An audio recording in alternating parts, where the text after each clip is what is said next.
When it comes to lower body training, I think that humans have a tendency to get stuck in this linear movement, right? So only thinking in terms of forward and back.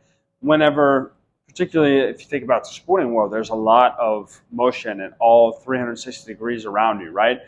That being said, something that I like to incorporate just to make sure that we're training all areas in all directions is a lateral lunge.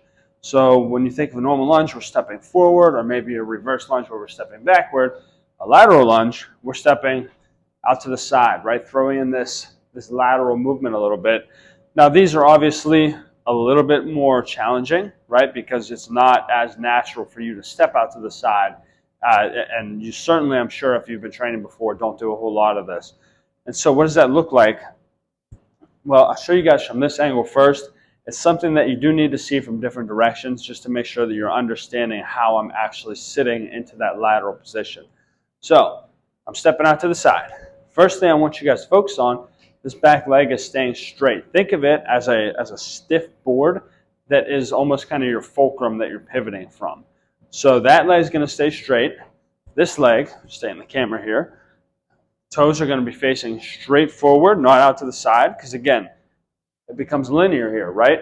So we're keeping that perpendicular to the direction that we're going to move here. And then I'm going to hinge back. So I'm going to sit the hip back, drop down into that lunge, and then push myself back up out of it. Now you guys see I kind of fell there. We'll try that again. But you'll see that this back leg, the whole way through that, watch this leg. It's straight. It stays straight. That's going to be your pivot point.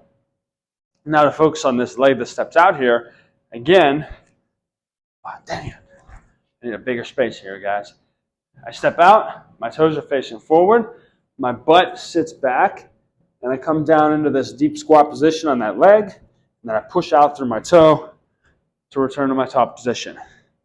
Out to the side, push up. Out to the side, push up. For someone like me who was always a hockey player, that lateral power, whenever you're skating and pushing off, becomes very important. But it's the same if you're changing directions in a field sport, right? You're going to stop, pivot, go another direction. We need to be powerful with those lateral movements. And just the same, you have someone who, even if you aren't a sport athlete necessarily, we want to make sure that you're training your body in all directions so that you're not overdeveloping one muscle group versus another. So the things to watch out for in this, guys, that back leg, making sure it stays straight because you can cheat it, right, and bend the knee, especially whenever you come back up. And you end up pushing into here and just standing straight back up. Make that your pivot point. That just allows you to fall into that outside leg, come back up. Second, no cheating your depth. You guys know, you've been watching my videos, I'm a stickler for this. I don't want to see a little handsy push just from your knee, just kind of toe popping back up. I hate that. Sit down low, power up.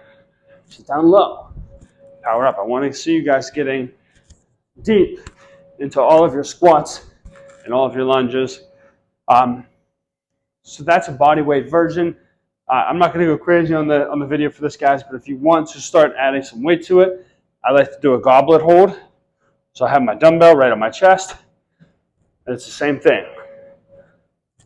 Sitting down low into our squat or our lunge and pushing out. That is it, guys. That is a lateral lunge.